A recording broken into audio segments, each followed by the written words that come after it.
तारीख को दिल्ली के अंदर जो महंगाई हर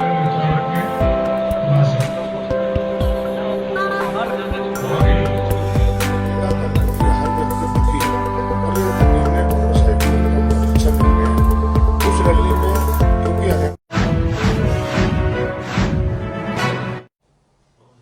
नेताजी आज हल्ला बोल रैली को लेकर बैठक की गई थी, क्या मसला है? आज चौधरी भूपेंद्र सिंह हुड्डा और हमारे प्रदेश अध्यक्ष चौधरी उदयभान ने 5 पार्लियामेंट कॉन्स्टिट्यूंसी के कार्यकर्ताओं को चंडीगढ़ में बुलाया था। 4 तारीख को दिल्ली के अंदर जो महंगाई के ऊपर हल्ला बोल रैली हो रही है, हमारे सोनिया गांधी जी हमारे राष्ट्रीय अध्यक्ष हैं, राहुल गांधी जी हैं, वो रैली को संबोधित करेंगे। महंगाई लगातार बढ़ रही है, हर व्यक्ति दुखी है और ये निर्णय कांग्रेस हाईकमान का बहुत अच्छा निर्णय है।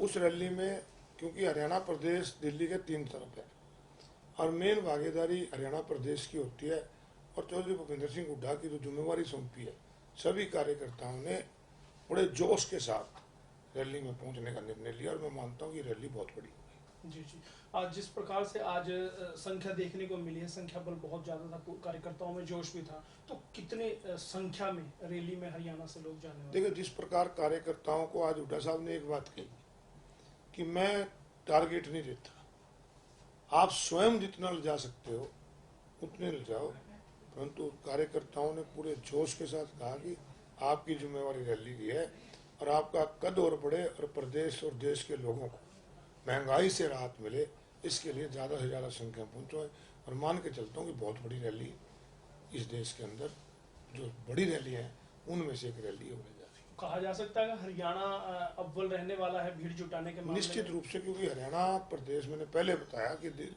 दिल्ली के 3 साइड से हरियाणा प्रदेश है जी। और हरियाणा प्रदेश में चौधरी भूपेंद्र सिंह हुड्डा आज के दिन बहुत लोकप्रिय नेता हैं, बहुत लोगों की उम्मीद है हुड्डा साहब के ऊपर। 10 साल का उनका राज है, आगे भी लोगों को राज जो है हुड्डा साहब का आता दिख रहा है। इसलिए कार्यकर्ता ये चाहते हैं कि हरियाणा प्रदेश से बहुत ज़्यादा भागीदारी जाए ताकि हुड्डा साहब जो बहुत मेहनत कर रहे हैं उनका फल इस देश के महंगाई से त्रस्त लोगों को मिले। चिंतन शिविर में फैसला लिया गया था कि सड़क से लेकर संसद तक, विधानसभा तक सरकार को घेरेगी कांग्रेस। क्या इसके साथ कार्यकर्ताओं के अलावा आम जनमानस को भी जोड़ पाई है कांग्रेस? निश्चित रूप से आपने देखा कि कांग्रेस पार्टी ने जो चिंतन शिविर में निर्णय लिया था, सबसे पहले था आजादी गौरव यात्रा। आप देखते होंगे 90 के 90 विधानसभा क्षेत्रों में 20-20 किलोमीटर पैदल चलकर कार्यकर्ताओं ने आजादी गौरव यात्रा मनाकर शहीदों को समर्पित की। और अब महंगाई के ऊपर लगातार कांग्रेस लड़ाई लड़ रही है। विधानसभा के अंदर हर इश्यू को हमारे विधायकों ने हुड्डा साहब के नेतृत्व में उठाया है और इस रैली में भी बहुत ज़्यादा भागीदारी करके, क्योंकि भागीदारी लोगों की होती है, रैली कार्यकर्ताओं की होती है, मीटिंग जो रैली होती है वो लोगों की रैली होती है, कार्यकर्ता लोगों को लेके जाते हैं। लोगों की भागीदारी नहीं हो तो रैली हो ही नहीं सकती। तो लाखों लोग जो जाएंगे तो लोगों की भागीदारी होगी और हरियाणा प्रदेश की भागीदारी सबसे ज्यादा होगी। क्या इस रैली से वाकई में भाजपा सरकार पर दबाव बनेगा? देखिए, निश्चित रूप से बनेगा, क्योंकि प्रजातंत्र के अंदर राजनीति के 2 पहलू हैं, सत्ता पक्ष और विपक्ष। अगर सत्ता पक्ष लोगों की उम्मीद पे खरा नहीं उतरा तो विपक्ष की एक जिम्मेवारी होती है कि सरकार को मजबूर करे कि लोगों की दिक्कतें दूर करें। आज लोग महंगाई से, बेरोजगारी से दुखी हैं और निश्चित रूप से रैली से सरकार पे दबाव पड़ेगा और लोगों को राहत मिलेगी।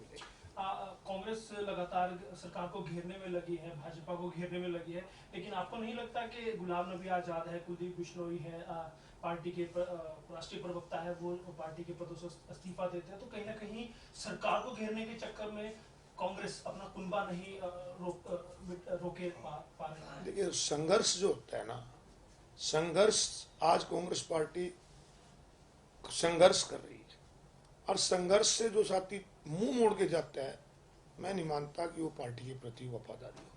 एक बार की बात बताता हूँ आपको, साहब कांशीराम जी थे, आज संसार में नहीं है, उनके बीएसपी के 20-25 एमएलए बीएसपी छोड़ के चले गए। तो उनसे कहने लगे पत्रकार आप जैसे साथी की आपके एमएलए छोड़ गए हैं, वो कहते हैं ये गाड़ी को दिल्ली से चलिए, लखनऊ पहुंचना है। तो निश्चित रूप से हमारी जो इच्छा है, देश के प्रधानमंत्री जो आज लोगों की उम्मीदों पर पुरानी उतरे, कांग्रेस पार्टी की देश के अंदर सरकार बनानी है और संघर्ष में साथी आते भी हैं, चले भी जाते हैं।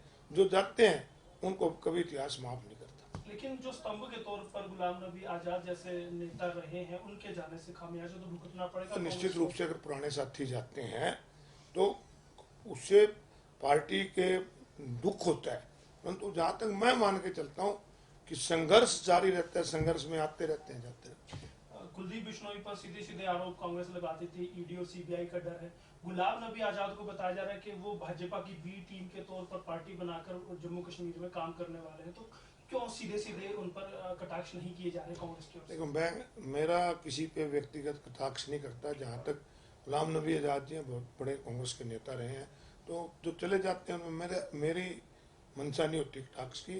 कुलदीप बिश्नोई की जहाँ तक बात है, उन्होंने जिस प्रकार से अपने विधानसभा के वोटरों के साथ, अपने साथियों के साथ कांग्रेस की सीट पे जीत के और वोट दूसरे को दिया, धोखा दिया है, ऐसे लोगों को पार्टी से में रहने का कोई भाजपा नेत्री सोनाली फोगाट प्रकरण हुआ है, उसको लेकर क्या कहना चाहिए? हमें दुख है। एक बेहतरीन कलाकार थी, वो चली गई। भगवान उसको अपने चरणों में स्थान दे और परिवार के लोगों की संतुष्टि होनी चाहिए। अगर परिवार के लोग गोवा पुलिस से जांच कराना चाहते हैं तो वहां से होनी चाहिए, अगर सीबीआई से चाहते हैं सीबीआई से होनी चाहिए। क्या किसी तरह के राजनीतिक षड्यंत्र हो सकता है? ये तो जांच से पता लगेगा, इसके बारे में पहले नहीं कह सकते।